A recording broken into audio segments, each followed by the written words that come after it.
Nima uchun hamma boylar pul baxt emas deydi? Men tushundimki, eng asosiy narsa gap boylikda emas, hayotingga kirgizayotgan pul, hayotingga kirgizayotgan maqsadlaringda gap emas. Ular kirib kelursin. Sen o'zingni baxtingni emas, sen xursandchiligingni unga bog'lab qo'yding. Chunki inson sen o'zi ichingdan baxtsizliging uchun xavotirdagi inson mana shu narsalar unga kirib keldi.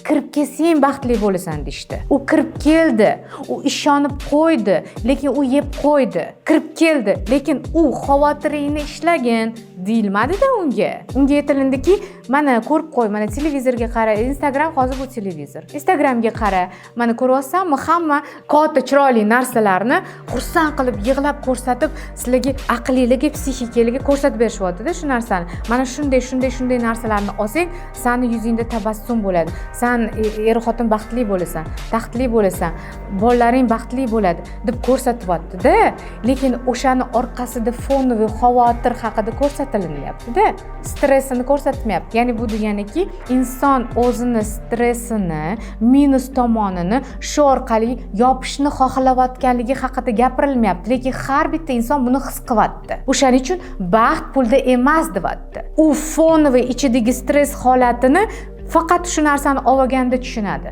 Ya'ni bir kundan keyin